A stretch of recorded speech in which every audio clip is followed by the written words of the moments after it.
قالت فذلكن الذي لمتنني فيه وَلَقَدْ رَاوَدتُّهُ عَنْ نَفْسِهِ فَاسْتَعْصَمَ وَلَئِنْ لَمْ يَفْعَلْ مَا آمُرُهُ لَيُسْجَنَنَّ وَلَيَكُونَ مِنَ الصَّاغِرِينَ صدق اللہ العظیم۔ یہاں دیکھیں آیت نمبر 31 تا ہمارا درس ہو گیا کہ یہاں پہ رب کریم فرماتا ہے قالت، تو زلیخا نے کہا، کن سے؟ جو عورتیں انہوں نے بلائی تھی ان عورتوں سے اب یہ کہنے لگی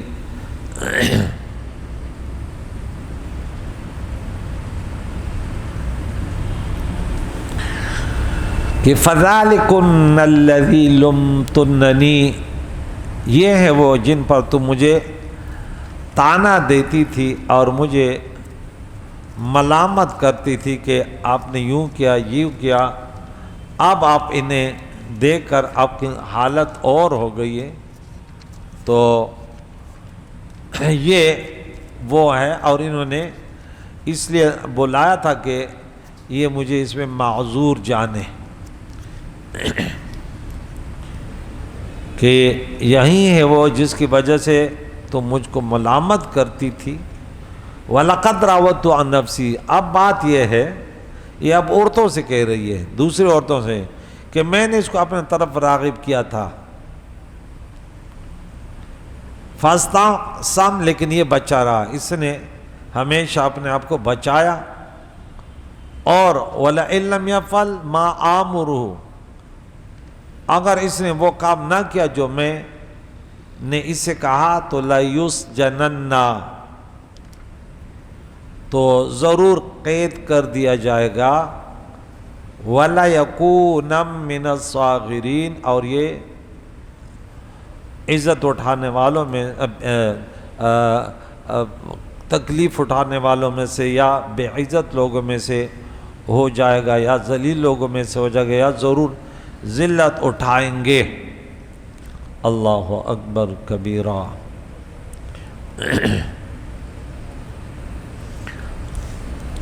تو اس سے معلوم ہے کہ حضرت یوسف علیہ السلام نے گناہ کا ارادہ بھی نہیں کیا تھا۔ اگر آپ سے ارادہ گناہ ہوا ہوتا تو زلیخا اقرار کبھی نہ کرتی۔ رب بغیر تردید اس کا یہ قول نقل فرما رہا ہے، اور مزید بھی ان کے ارادے انتہائی خطرناک تھے کہ یہ ذلت اٹھانے والوں میں سے ہو جائے گا، یعنی انہیں جیل میں چور و ڈاکوں کے ساتھ رہنا پڑے گا جس میں ان کو ذلت ہوگی۔ اللہ کی رضا حاصل کرنے کے لیے انسان کیا کچھ برداشت کرتا ہے، ارادے پختہ ہو بس۔ اب دعا کرنے لگا، قال رب السجن، یوسف نے رب سے دعا کی، اے میرے پروردگار، اے میرے رب، السجن، قید خانہ، جیل، قید، احب، مجھے زیادہ پسند ہے، احب الیہ، مجھے زیادہ پسند ہے، مما یدعوننی الیہ، اس کام سے جس کے طرف یہ مجھے بلاتی ہیں۔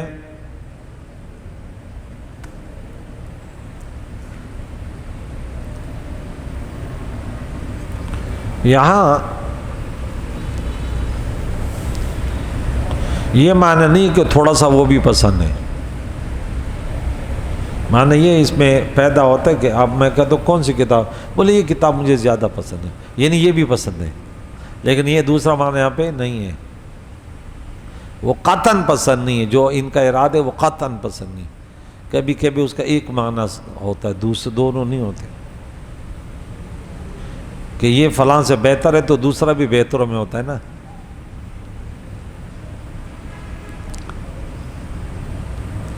معلوم ہو کہ مقبول بندے معصیت پر مصیبت کو ترجیح دیتے ہیں کہ آپ نے جیل کی تکلیف اختیار کی مگر ان میں سے کسی کی بات نہ مانی. پورے ان کا جرگ آیا ہوا تھا عورتوں کا اور انہیں بار بار منانے کی کوشش کی. رب سے دعا کرتے ہوا الا تصرف عنی کیدہن، یا اللہ اگر تو نے ان کا مکر، ان کے جو سازشیں ہیں مجھ سے نہ ہٹائی، میں تیرا بندہ انسان کس انداز سے اپنی کمزوری وہ اللہ کے حضور پیش کر دی. یہ نہیں کہ کچھ بھی کرے میں بولا میں نہیں. اصبو الیہ واکم من الجاہلین، میں ان کے طرف مائل ہو جاؤں گا اور نادانوں میں سے ہو جاؤں گا. یا اللہ، یہ کلام یوسف علیہ السلام کا انتہائی عجز و انکساری پر مبنی ہے، جس سے معلوم ہوتا ہے کہ وہ باوجود معصوم ہونے کے ہر وقت اپنے رب کو حاجت مند جانتا ہے کہ میں رب کا حاجت مند ہوں. لہذا کوئی مسلمان اپنے آپ کو محفوظ نہ سمجھے، ہمیشہ خطرناک جگہ سے پرہیز کرے، رب کی پناہ مانگتا رہے کہ میں کمزور ہوں، یا اللہ مجھے تو ہی بقا، ولا حول ولا قوت کہے. ان کے مکر اور فریب جو ہے یا اللہ ان سے بچا.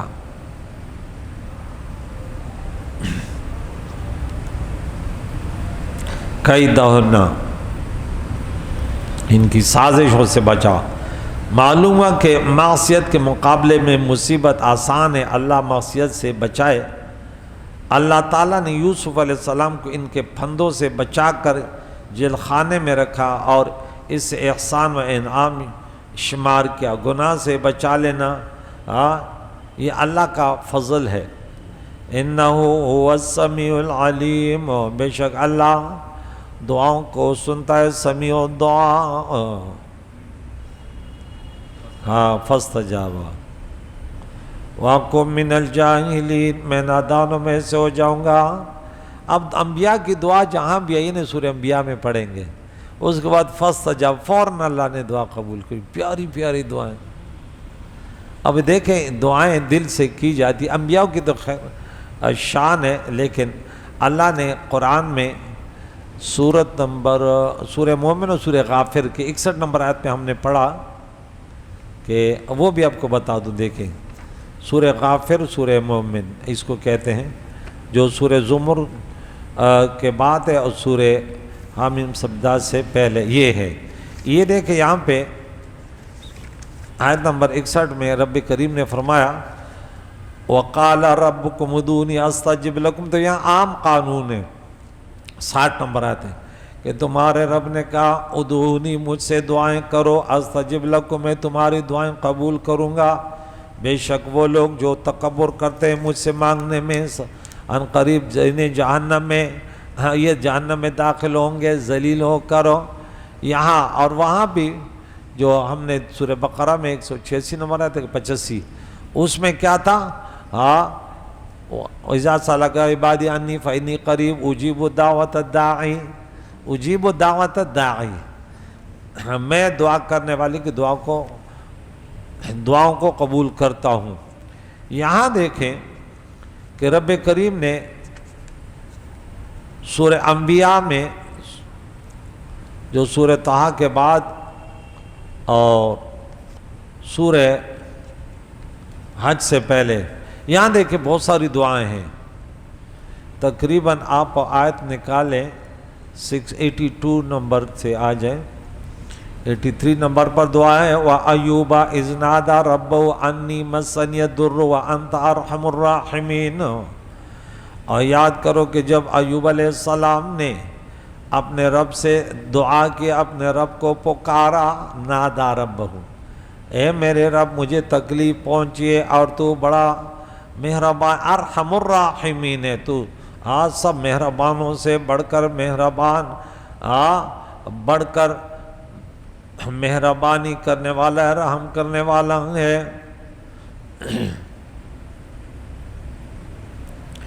تو یہاں دیکھیں یہ دعا ہے فوراً فاستجبنا لہ فاتقیم الوصل آتی ہے، وہ اس کے بعد فوراً اللہ نے فوراً دعا قبول کی، فکشفنا ہم نے دور کیا ما بھی جو ان پر تھا من درن تکلیفوں سے، اور پھر سب کچھ انہیں عطا کیا۔ یہاں دیکھیں 87 وَذَنُّونَ، اور ذنون کو یاد کرو، یونس علیہ السلام کو، اذ ذهب مغاضبا، جب غصہ میں بھرا چلا تو فظن، اس نے یہ گمان کیا، لن نقدر علیہ، کہ ہم ان پر تنگی نہیں کریں گے، فنادا فی الظلمات، تو سمندر و مچھلی کے پیٹ کے اندھیروں میں پکار اٹھا، اللہ الہ، یہ بات کی کہ نہیں ہے کوئی عبادت کے لائق الا انتا، مگر یا اللہ تو، سبحانک، تیری ذات پاک ہے، انی کنت من الظالمین، بے شک مجھ سے خطا ہوئی، میں بے جا ہونے والوں میں سے، میں کمی کرنے والوں میں سے۔ آگے کیا ہے، فاستجبنا لہ فوراً ونجیناہ من الغم وکذالک ننجی المؤمنین۔ آگے تیسری دعا، وزکریا اذ نادی ربہ، یاد کرو زکریا علیہ السلام کو جب اپنے رب کو پکارتے دعا کرتے، رب لا تذرنی، یا اللہ مجھے اکیلا نہ چھوڑ، وانت خیر الوارثین، اور تو سب سے بہتر وارثوں میں سے۔ اللہ اکبر کبیرہ۔ فاستجبنا لہ وہبنا، ہم نے دعا قبول کی، اس کو عطا کیا یحییٰ، واسنا لہ زوجہ، اور اس کے لیے اس کی بیوی، اس کو بھی اس قابل بنایا کہ وہ بچہ جنی، ورنہ کیا عمر تھی۔ تو یہ دیکھیں پورے دعائیں، اور اس کے بعد فاستجبنا، فاستجبنا، یہاں پہ دعا کی، فاستجبنا لہ، ہم نے اس کی دعا قبول کی، اس کی دعا رب، اس کے رب نے، فاستجابا، فاستجبنا ہم نے قبول کی، فاستجابا قبول کی، لہو اس کی، رب اس کے رب نے اس کی دعا، اور اس نے کیا دعا کی، کہ یا اللہ ان کے قید اور مکر فریب جو سازش ہے یہ پھیر دے، رب نے پھر فصرف عنہ، ہم نے ان سے پھیر دیا۔ کون بچتا ہے تو اللہ کا خصوصی کرم تو ہوتا ہے۔ انسان کو اللہ کے ذات پر ایسے پکا اعتماد کرنا چاہیے نا کہ اللہ قدرت والا ہے، وہ جب بچائے تو کون پھر، لیکن انسان کے ارادے بڑے پختہ ہوں، کوشش کرے اپنے آپ کو بڑا نہ سمجھے، کہ لیکن دل میں ارادے ہو کہ جب تک یا اللہ سانسیں چلے گی تو تیری بندگی کروں گا اور اس سے نہیں پھروں گا۔ ہائے ہائے، رب فرماتے ہیں ہم نے اس کی دعا قبول کر لی اور عورتوں کا مکر ان سے پھیر دیا۔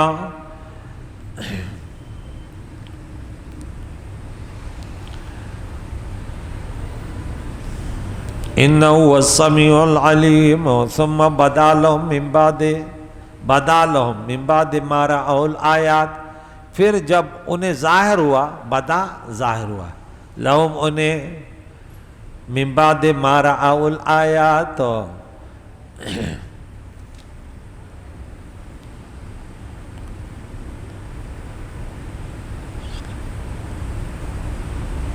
کہ انہوں نے جب وہ نشانیاں دیکھی، پھر انہوں نے ایک فیصلہ کیا کہ لائی یسجننہ حتی حین، کہ ایک مدت تک ان کو جیل میں اب رکھنا ہوگا، کہ یہ بات اب ضروری ہے۔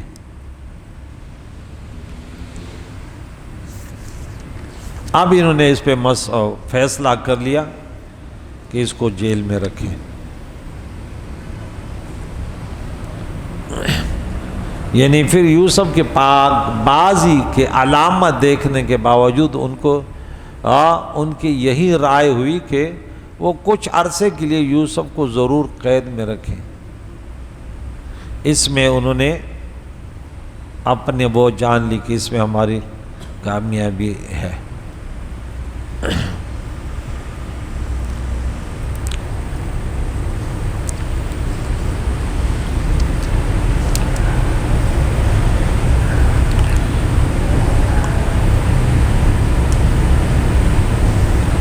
تو پہلے ان کی رائے کیا تھی کہ اس واقعہ کا کوئی اثر نہ لیا جائے، مگر کچھ عرصے بعد اس میں مصلحت دیکھی کہ یوسف علیہ السلام کو جیل میں بھیج دیا جائے تاکہ لوگوں کو آپ کے قصوروار ہونے کا یقین ہو، لیکن ان کے دل مانتے تھے کہ آپ بے قصور ہیں۔ اس وقت صرف 2-3 روز کے لیے جیل خانے بھیجا تھا۔ شاہ مصر کی 3 جیلیں تھیں، سجن قتل، سجن عافیت، سجن عذاب۔